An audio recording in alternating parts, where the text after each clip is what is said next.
Ring Generation 4 and why it is better than Generation 3. This is what this video is going to be about. Hi, my name is Pauline Duggold. I'm peak performance coach and optimization coach, and I work with people who want to optimize their biology to be their best selves. And in Autotelic Drive here, I explore different subjects and ideas about how to follow your internal motivation and be your fully authentic self. So in this video, I want to talk about my experience of using Oura Ring for 6 years and why I like it and why I like specifically Generation 4 ring.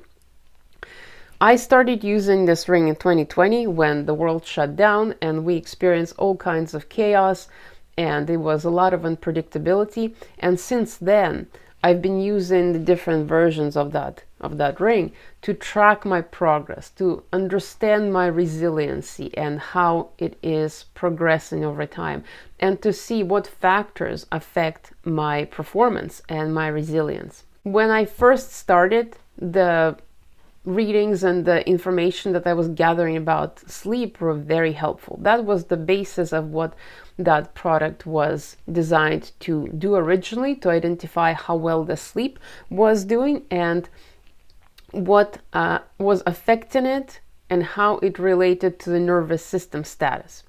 One of the most important measurements that I always relied on were HRV, which is heart rate variability.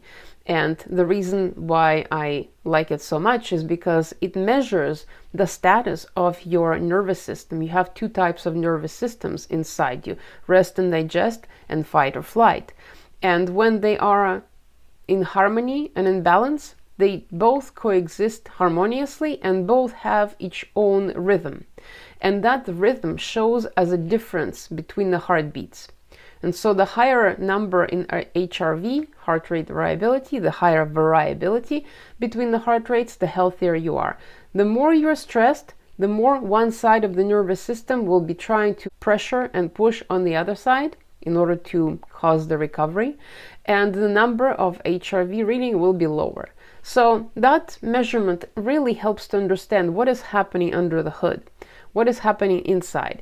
You might be thinking that you are recovering well, but if the information from the ring shows differently, then it obviously makes sense to look more closely at what is happening. So that has been my number one measurement that I looked at.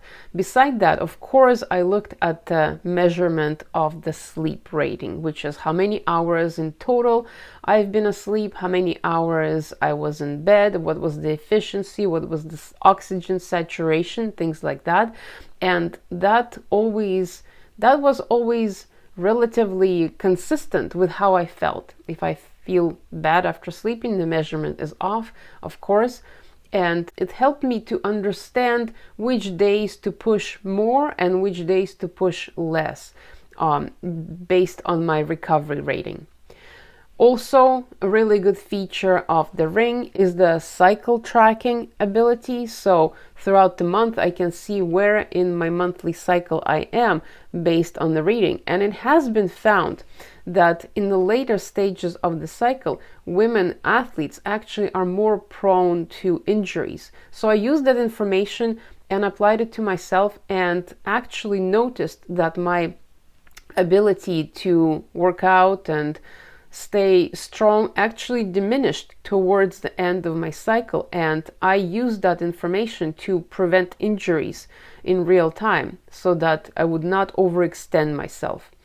That has been very helpful, as well as the temperature tracking during sleep time. That has helped me a number of times to identify something straining my body and recover extra or give more rest to myself in order to not exasperate the problem. So that has been very useful tool. And of course, the general readiness score and activity tracking has been very useful in that regard for all the 6 years that I've been using. So I started with Generation 2 ring, and to 2020, then I upgraded to Generation 3, and now I'm in Generation 4. And I will talk a little bit about the best aspects of the upgrade that I found so far, now that I've been using it for a little bit.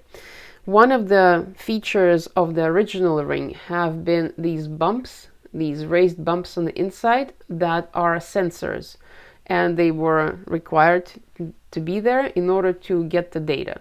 And the trick with those sensors is that they had to be on the underside of the finger, so you always had to make sure that they are there, that the ring is positioned correctly. And one of the aspects of these bumps was that at night my finger would swell up and it would be actually difficult to take off the ring in the morning. So that problem has been completely solved with the new design, where the sensors are recessed and they actually increase the number of sensors inside. So the data is more reliable and fit is much more user-friendly, much better fit, because it is completely smooth, easier to wear, easier to take off, and you don't have to worry how the ring is positioned because it is completely round. There are no markings except for the one that tells you where to place it on the charger. Other than that, it doesn't matter. It can completely rotate all day long and it's not going to affect the data reading, which is extremely useful. The second aspect that I love about this new design is the battery life. It has now extended up to 7-8 days, so at least a week, and that is unprecedented, I think, for a device this small with a battery that small, that has been designed not only to be rechargeable but also to retain charge for up to 8 days, 7-8, give it or take. The previous rings held charge for about 3-4, maximum 5 days at the beginning before the battery would start to deteriorate. And Apple Watch needs to be charged almost every other day. So I find it's incredible that they have been able to design battery that well. And I absolutely love it. They constantly doing upgrades to the app and how the data is being read and the readings that are being produced. So over the years, I have been very impressed with the quality of the data and the number of features that are within the app. And they have continuously been growing and evolving, which has been very useful. And of course, I am biased. I have only used this ring. I have not used any other knockoffs or copies of this ring. This was my original since 2020, and I have not tried wearing any other device. So my opinion is biased because I like it and I think it's the best, in my opinion. And I can only compare it to Apple Watch or Fitbit, and it does not compare at all. Apple Watch I use just to track the steps, and everything else is not as reliable. So when it comes to other products on the market, I think this is the best one for tracking sleep and resilience.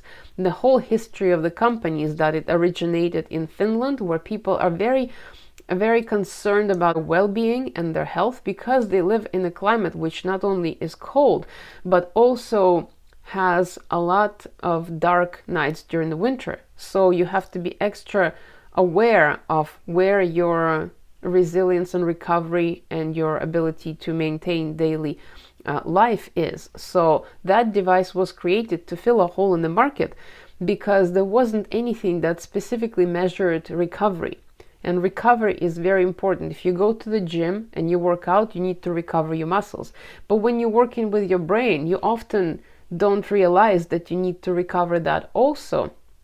And this ring actually gives you data that identifies where you need to recover your nervous system, your brain, so that you can be at your full capacity for cognitive work. So that is my experience with this ring, and I have been enjoying it very much. If you ever wondered what it's like, also another thing I need to mention is the durability. It is very durable. It's made of titanium. The new one is definitely made. I'm not sure if the previous ones were, but they have always been very resistant to scratching. And I do a lot of things with this ring. I do gardening, I work out with weights, in other daily life things, but it has been very, very resistant to scratching and maintains its shine continuously. So that is my opinion, my review, my experience. Trust this was helpful for you if you ever wondered what the Oura ring is all about. I will also link a few links underneath this video to help you identify where this ring is officially located, where the official website is. And they have a really cool video that describes in their own words the new features and design of the ring. So trust this was helpful. If you have any questions, put them in the comments, and have a great day, and I will see you next time. Bye.